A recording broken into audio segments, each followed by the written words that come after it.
Hello दोस्तों, नमस्कार। आपका फिर से स्वागत है मेरे यूट्यूब चैनल KRC, जहां सिलेक्शन एक जिद है।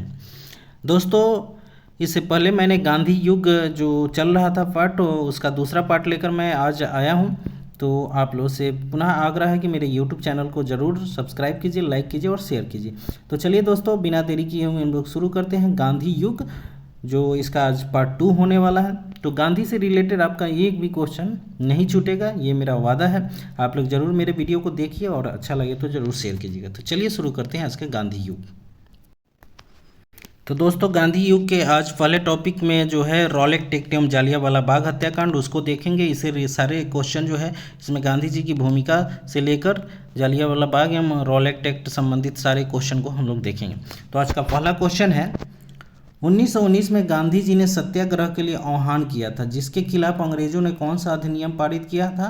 तो वो था रॉलेट एक्ट। ठीक है, अगला पॉइंट है आपका, और रॉलेट एक्ट अधिनियम किस कमेटी की सिफारिश पर आधारित थी? तो वो था सेडिशन कमेटी। ठीक है, सेडिशन कमेटी, बहुत ही अच्छा क्वेश्चन ही है, बहुत कम बुक में मिलते हैं।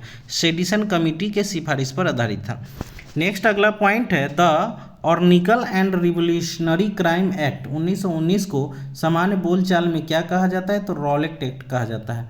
The anarchical and revolutionary crime act 1919 को रॉलेट एक्ट के नाम से जाना जाता है।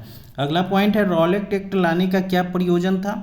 तो रॉलेट एक्ट लाने का प्रयोजन था राष्ट्रीय एवं क्रांतिकारी गतिविधियों पर रोक लगाना। ठीक है, ये इसका प्रयोजन था, राष्ट्रीय एवं क्रांतिकारी गतिविधियों पर रोक लगाना। नेक्स्ट अगले पॉइंट की तरफ बढ़ते हैं हम लोग। रॉलेट एक्ट को किस वर्ष पारित किया गया था? तो 1919 में। ठीक है, ये तो आप लोगों को याद ही होगा। नेक्स्ट है, रॉलेट एक्ट भारत में कब लागू किया गया था? तो सन 1919 में। पारित भी 1919 में हुआ और लागू भी 1919 में हुआ था। मंथ का फेर होगा इधर उधर। ठीक है, रॉलेट एक्ट का क्या लक्ष्य था? तो रॉलेट एक्ट का लक्ष्य था बिना मुकदमा चलाए बंदी बनाना और मुकदमों की सुनवाई संक्षिप्त प्रक्रिया द्वारा, ठीक है, करना था।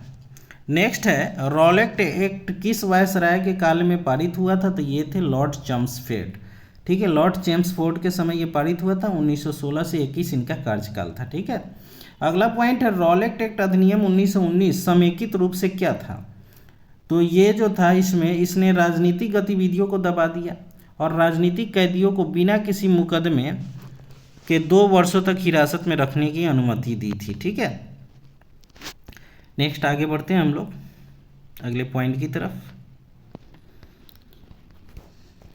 अगला पॉइंट है, ब्रिटिश सरकार ने कुख्यात रॉलेट अधिनियम कब पारित किया था? इस अधिनियम के बिना मुकदमे के राजनीतिक नज़रबंदी की अनुमति दी गई थी, तो ये 1919 में पारित हुआ था। अगला पॉइंट है, भारतीय स्वतंत्रता संग्राम के दौरान रॉलेट एक्ट ने किस कारण से सार्वजनिक रोष उत्पन्न किया था? तो इसने लोगों को बिना मुकदमा चलाए जेल भेजने के लिए अधिकृत किया था, यही रोष उत्पन्न हुआ था। ठीक है, नेक्स्ट है, रॉलेट एक्ट का भारतीय राष्ट्रीय कांग्रेस ने विरोध किया क्योंकि इसका लक्ष्य था व्यक्तिगत स्वतंत्रता को सीमित करना। ठीक है, इसका क्या लक्ष्य था? व्यक्तिगत स्वतंत्रता को सीमित करना। अगला पॉइंट है दोस्तों, रॉलेट एक्ट के विरोध में किसने लगान न देने का आंदोलन चलाने का सुझाव दिया था? तो वो थे स्वामी श्रद्धानंद जी। ठीक है, रॉलेट एक्ट के विरोध में इन्होंने जो है लगान न देने का आंदोलन चलाने का सुझाव दिया था स्वामी श्रद्धानंद जी ने। अगला पॉइंट है, अखिल भारतीय राजनीति में गांधी का पहला साहसिक कदम क्या था? तो वो था रॉलेट सत्याग्रह। ठीक है, रॉलेट सत्याग्रह। नेक्स्ट है, कौन सी महत्वपूर्ण घटना जालियांवाला बाग नरसंहार के तुरंत पूर्व घटी थी? वो था रॉलेट एक्ट का बनना। नेक्स्ट अगले पॉइंट की तरफ बढ़ते हैं हम लोग। किसके कारण सार्वजनिक रोष की लहर उभरी, जिसके फलस्वरूप जालियांवाला बाग में ब्रिटिश सरकार द्वारा जनसंहार की घटना घटी थी? तो द रॉलेट एक्ट। देखिए, क्वेश्चन पूछने का तरीका अलग अलग तरीके से अलग अलग वाक्य में पूछा गया, लेकिन आंसर रॉलेट एक्ट ही है। ठीक है, तो सारे क्वेश्चन को कैसे पूछा जाता है ये इस बुक में दिया गया है। ठीक है, अगला पॉइंट है, किस अधिवेशन में मुस्लिम लीग ने एक प्रस्ताव पारित किया जिसमें बकरीद के अवसर पर गौवध को निषिद्ध किया गया था? तो वो था 1919 मुस्लिम लीग के अमृतसर अधिवेशन। ठीक है, 1919 का अमृतसर अधिवेशन। नेक्स्ट है, रॉलेट एक्ट की प्रक्रिया के रूप में किसको राष्ट्रीय अपमान दिवस के रूप में आयोजित किया गया था? तो 6 अप्रैल 1919 को। ठीक है, 6 अप्रैल 1919 को। अगला पॉइंट है, किसकी गिरफ्तारी के विरोध में काफ़ी संख्या में लोग अमृतसर के जालियांवाला बाग में 13 अप्रैल 1919 को एकत्रित हुए थे? तो डॉक्टर सैफुद्दीन किचलू। ठीक है, 13 अप्रैल 1919 को डॉक्टर सैफुद्दीन किचलू के गिरफ्तारी के लिए ये विरोध हुआ था और उनके साथ डॉक्टर सत्यपाल जी भी थे। नेक्स्ट है अगला पॉइंट, जालियांवाला बाग नरसंहार किस गांधीवादी सत्याग्रह के संबंध में हुआ था? तो ये रॉलेट सत्याग्रह के संबंध में हुआ था। अगला बिंदु है, जालियांवाला बाग हत्याकांड कब हुआ था? तो 13 अप्रैल 1919 को हुआ था। ये डेट तो 100% आप लोग याद रखिएगा, 13 अप्रैल 1919 को हुआ था, क्या है कि इसको डेट के साथ ही पूछा जाएगा। जालियांवाला बाग का सामूहिक हत्याकांड कहाँ पर हुआ था? तो अमृतसर में हुआ था, जो पंजाब में है। नेक्स्ट पॉइंट है, जालियांवाला बाग हत्याकांड का आदेश किसने दिया था? तो माइकल ओ डायर ने दिया था। किसने दिया था? माइकल ओ डायर ने। नेक्स्ट पॉइंट है, किस त्यौहार के दिन जालियांवाला बाग हत्याकांड हुआ था? तो बैसाखी के दिन हुआ था। ठीक है, 13 अप्रैल को हुआ था, जो आज भी 13 अप्रैल ही है, तो आप लोग याद रखेंगे बैसाखी का दिन है आज, और आज हमारे रेलवे डिपार्टमेंट में भी छुट्टी है। ठीक है,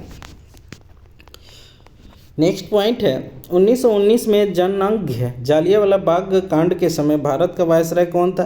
तो लॉर्ड चैम्सफोर्ड। 1916 से 21 इनका कार्यकाल था, वही उस समय गवर्नर जनरल थे। नेक्स्ट पॉइंट है, किस घटना के बाद महात्मा गांधी ने असहयोग आंदोलन को अपनी हिमालय जैसी भूल बताई थी? ठीक है, तो ये जालियांवाला बाग हत्याकांड के बाद 14 अप्रैल 1919 को नाडियाड में मार्शल लॉ के दौरान सत्याग्रह को इन्होंने हिमालय जैसी भूल बताई थी। ठीक है, नेक्स्ट आगे बढ़ते हैं हम लोग। किसने जालियांवाला बाग हत्याकांड का जानबूझ कर की गई क्रूर हत्या कहा था?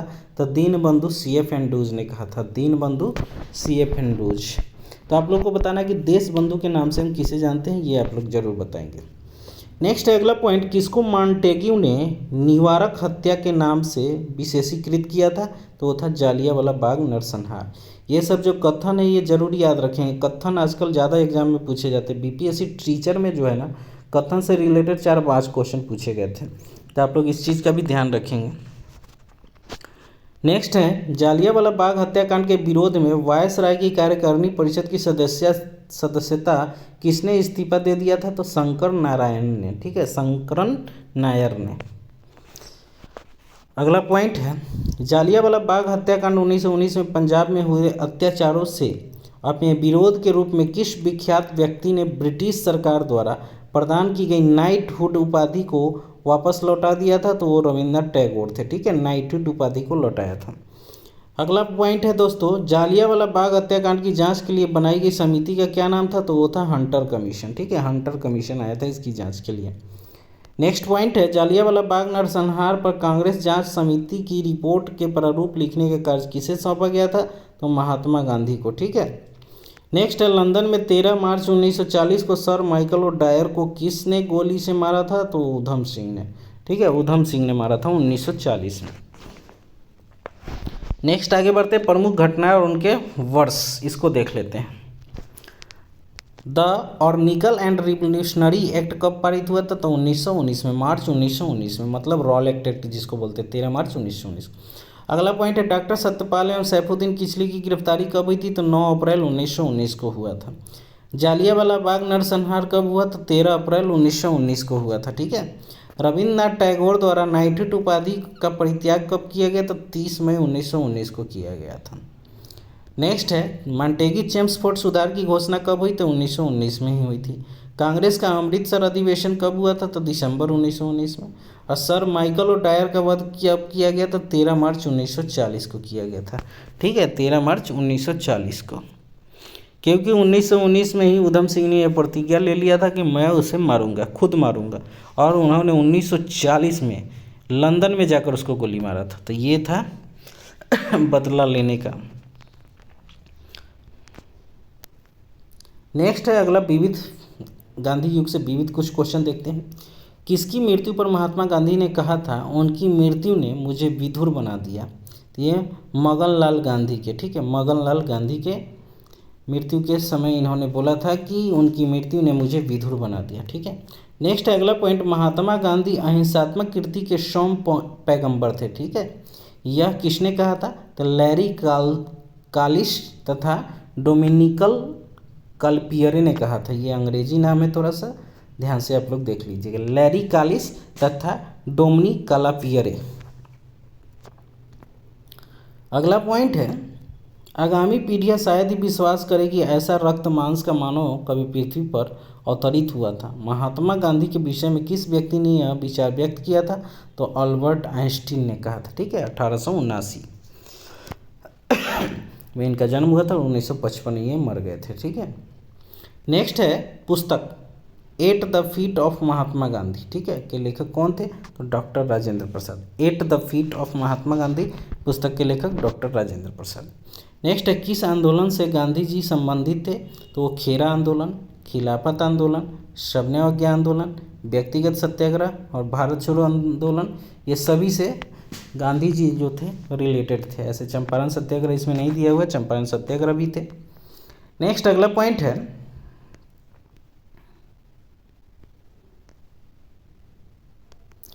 किसका नेतृत्व महात्मा गांधी ने नहीं किया था? तो ये ऑप्शन बेस्ड क्वेश्चन हो गया। स्वदेशी आंदोलन एवं बारदोली का जो है इन्होंने नेतृत्व नहीं किया था। ठीक है, अगला पॉइंट है, किस सत्याग्रह आंदोलन में गांधी जी ने प्रत्यक्ष रूप से भाग नहीं लिया था? तो वो था वैकोम सत्याग्रह, जो केरल में हुआ था वैकोम सत्याग्रह, जिसमें प्रत्यक्ष रूप से उन्होंने भाग नहीं लिया था। नेक्स्ट है, स्वाधीनता आंदोलन के दौरान महात्मा गांधी के करीबी अंग्रेज मित्र कौन थे? तो CF एंड्रूज थे, जिन्हें दीनबंधु के नाम से जाना जाता था। ठीक है, CF एंड्रूज क्या थे? अंग्रेज थे, जिन्हें दीनबंधु के नाम से जाना जाता है। अगला पॉइंट है, गांधी के संदर्भ में सत्य कथन बताना है। तो सत्य कथन था उनका कि जाति विहीन अछूतों की दशा के सुधार के लिए कठोर संघर्ष किया था, बिल्कुल सही है। असहयोग आंदोलन शुरू किया था, शबनयावज्ञा आंदोलन भी शुरू किया था। तो ये सारे जो है गांधी जी के बारे में सत्य कथन है। नेक्स्ट है, कांग्रेस के किस अधिवेशन तक गांधी जी की आत्मकथा लिखी गई थी? तो ये नागपुर अधिवेशन 1920 ईस्वी में लिखी गई थी। ठीक है, माई एक्सपेरिमेंट विथ ट्रुथ के लेखक महात्मा गांधी थे, ये इनकी आत्मकथा है। ठीक है, जो नागपुर अधिवेशन 1920 तक लिख दी गई थी। अगला पॉइंट है, महात्मा गांधी ने अपनी आत्मकथा ऑटोबायोग्राफी मूल रूप से किस भाषा में लिखी थी? तो वो गुजराती में लिखी थी। ठीक है, ऑटोबायोग्राफी बोलते हैं आत्मकथा को, अपनी कथा। नेक्स्ट है, महात्मा गांधी की आत्मकथा के विषय में सत्य क्या है? तो तीन कटिया प्रथा का इसमें वर्णन है, सत्याग्रह शब्द की उत्पत्ति का इसमें वर्णन है, इसमें इंडियन ओपिनियन समाचार पत्र का भी वर्णन है। तो ये तीन चीज़ों का वर्णन इसमें मिलेगा। गोखले माई पॉलिटिकल गुरु पुस्तक किसने लिखी है? तो वो महात्मा गांधी ने लिखी है, क्योंकि गोखले के राजनीतिक गुरु कौन थे? गांधी जी के राजनीतिक गुरु कौन थे? तो गोपाल कृष्ण गोखले जी थे। ठीक है, नेक्स्ट अगला पॉइंट है, जब दक्षिण अफ्रीका से लौटने के पश्चात महात्मा गांधी ने किस संगठन की सदस्यता ग्रहण की थी? तो होम रूल लीग की। ठीक है, होम रूल लीग 28 अप्रैल 1920 को।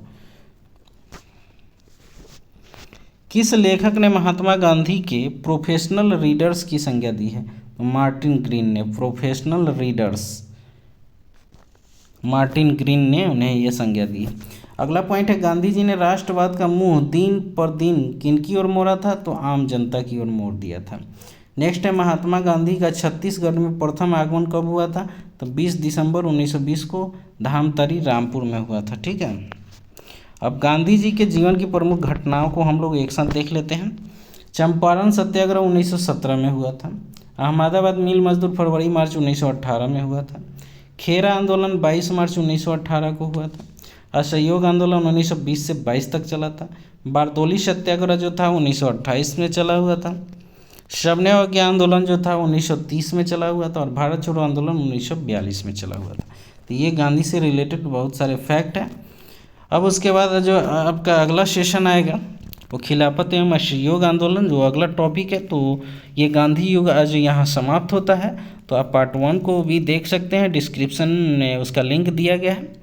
और पार्ट 2 का ये मात्र 14 मिनट का वीडियो है, जो काफ़ी कम समय का वीडियो है। तो आप लोग आसानी से इसे देख सकते हैं और बार बार दोहरा भी सकते हैं। तो दोस्तों, अगर वीडियो अच्छा लगता हो तो आप लोग ज़रूर मेरे यूट्यूब चैनल को सब्सक्राइब कीजिए, लाइक कीजिए और थोड़ा सा सपोर्ट भी कीजिए और अपने दोस्तों को शेयर कीजिए। धन्यवाद दोस्तों, फिर मिलते हैं अगले वीडियो में हम लोग खिलाफत एवं असहयोग आंदोलन को लेकर। ठीक है, तब तक के लिए अपनी पढ़ाई को जारी रखें। ओके।